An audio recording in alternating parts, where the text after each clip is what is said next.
Hey guys, welcome back to another video, and yes, I am uploading a video right now.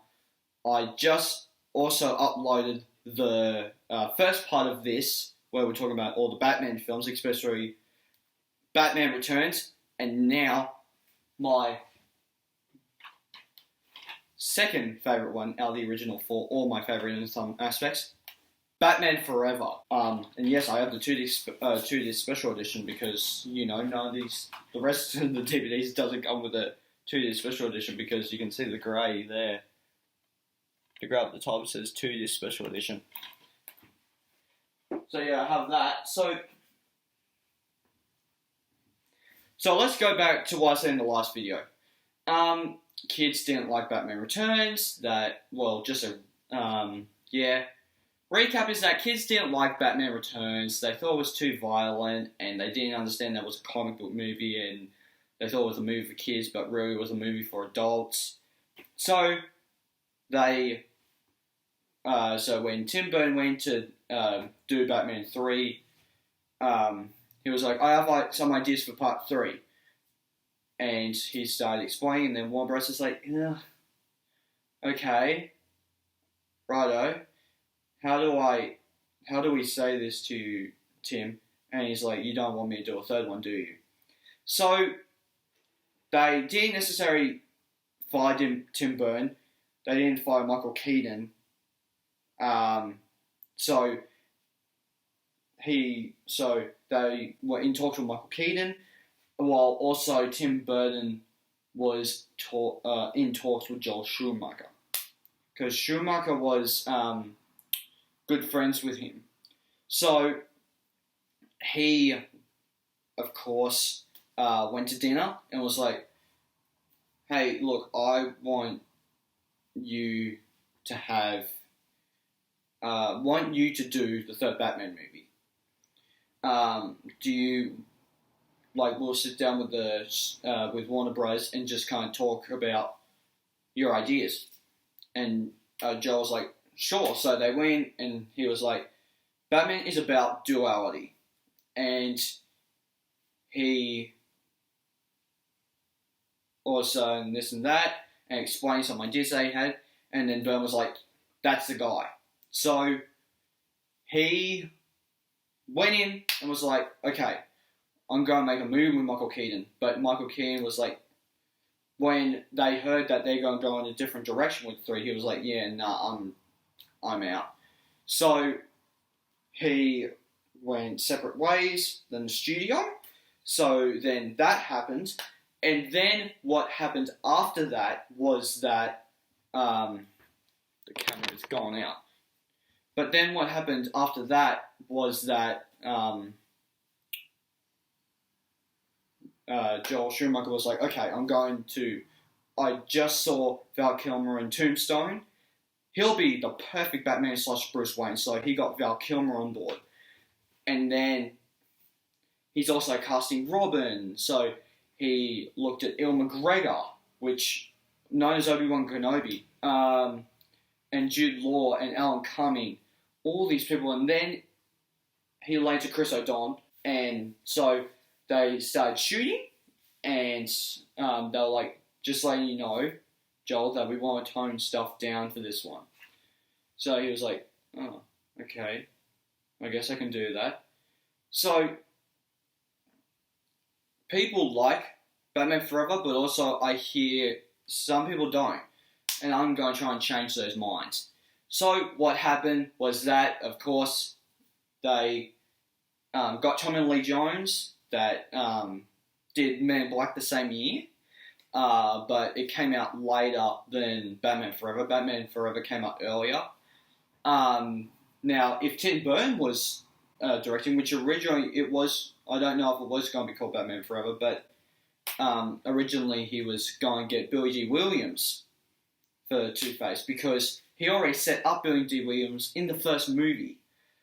And also he's known Lando Calrissian in the Star Wars films, in Rise of Skywalker, and of course the original, the second one, so number 5. So he was approached, and they had to pay Billy D. Williams because he wasn't in the second one. So they got of course, they got Tommy Lee Jones, and really there are scenes in that movie where they basically go like, where Tommy Lee Jones just does the very quiet, very calm talking, and then he flips the coin up and he does the whole, I'm gonna let you live or I'm gonna kill you, depending on what side the coin is, right? So, but also then sometimes he also goes crazy, like the Riddler from the 66 show, where he's laughing and doing all this, and he flips the coin and he goes like, damn it. So he flips the coin again, damn it. Flips the coin again, damn it. Flips the coin again, damn it. Then flips the coin, yes, to Bruce Wayne. Two-Face doesn't do that. But I don't mind Tommy Lee Jones. I thought that he was not the worst thing about, but it's definitely not the best thing. He's Arnold Schwarzenegger from Batman and Robin. He's so fun to watch. So, yeah, so that happened. And then the rising star of all time, Jim Carrey as the Riddler. So, Jim Carrey, he'd only been in a few films at this point. He was in Ace Ventura, The Mask. I think Dumb and Dumber was also around that time. So, this is when he was starting to pick up fame. So, this Batman Forever cemented him as the star.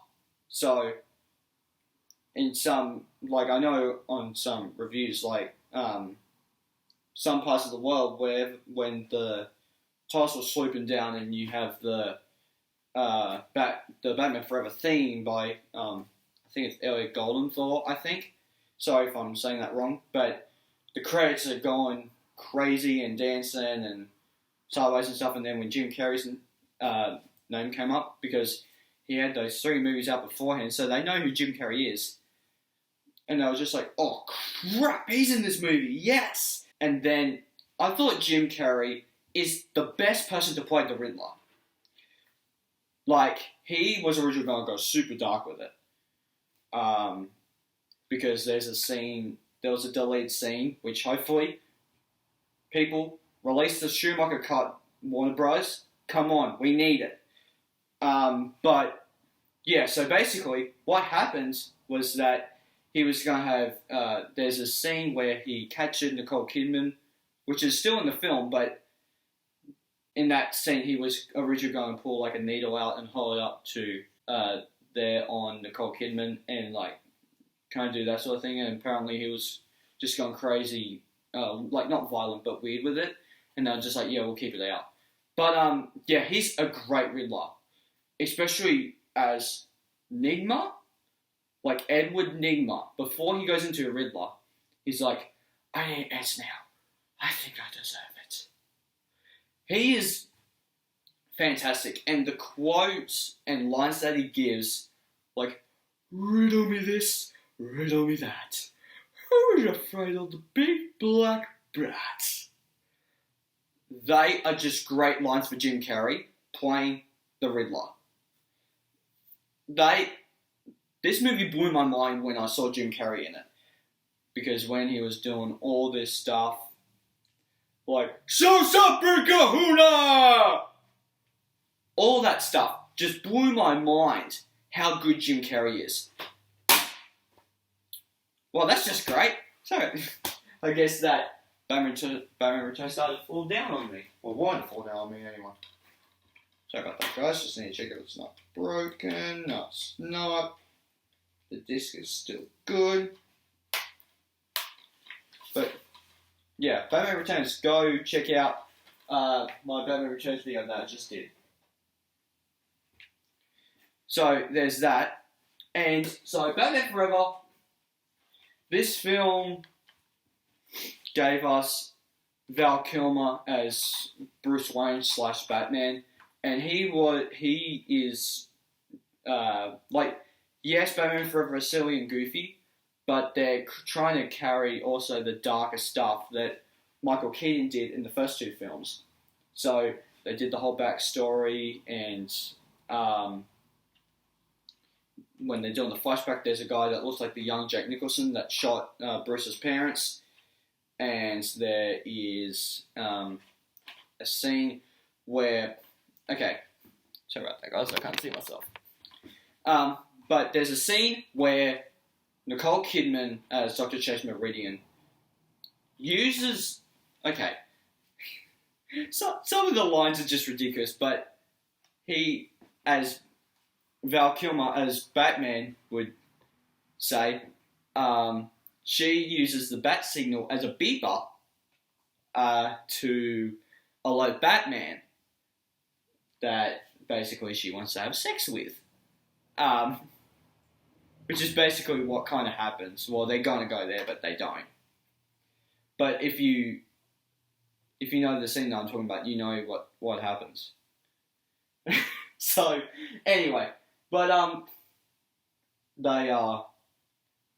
he's going like, you're trying to get under my cape, doctor, and he's like, as she's like, you like strong women. I done the homework. Or do I need skin-tight vinyl and a whip? Which is a direct reference to Catwoman.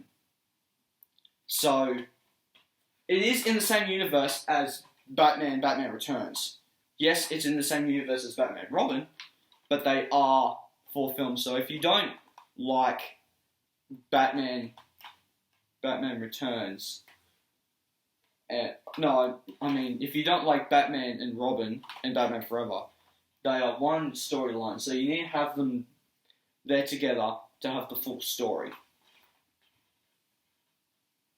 Which I'm going to have a new series coming out on my channel called What Happens, and I'm going to do probably the first one that I'm going to do is the Batman one, called Batman Triumphant or Batman Unchained, which is the sequel to Batman and Robin. So that is basically like what kind of happens like behind the scenes and stuff like that. So. Yeah, so this movie introduced me to Nicole Kidman, Tommy Lee Jones, Chris O'Donnell, who else? Yeah, that's about it. Jim Carrey I already knew, because I love Mr. Popper's Penguins, I love The Mask. I haven't seen all of his films, but definitely those two, I was like, yeah, I'm on board, this guy's the best. So, yeah, so Batman Forever is definitely one of my favourite Batman films of all time. All 4 of them are. They're 4 of my favourite Batman films of all time. Of course it would, like just for, I guess, it would have to go like, probably Batman Forever, Batman Robin, no, Batman Forever, Batman Returns, no. You see, this is why I don't like ranking stuff, because I screw it up all the time. Batman Robin, Batman Forever, Batman Returns, Batman. Batman, I couldn't get into the first Batman, but again, I don't mind it. There are some cool stuff they do on that, and incredible lines. Like, let's get nuts, you want to get nuts, let's get nuts. And have you ever danced with the devil in the pale moonlight? So, yeah, so that sort of stuff. And these 2 movies were trying to pay tribute to the 60s series.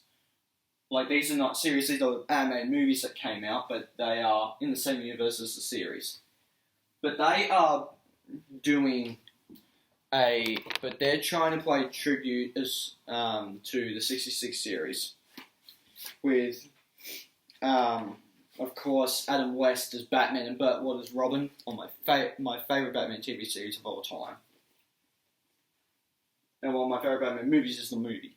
So, there's that. So, yeah, so that is basically my talk on Batman Forever. Make sure that you check out my video on Batman and Robin next. I am going to upload some more videos today. So guys, please hit the like button down below if you haven't already. Hit subscribe. Also hit the little bell icon to get notified for future videos I make. And I'll see you guys next time. Take care. Bye. Hey there. Subscribe to my channel. And also press this bell icon.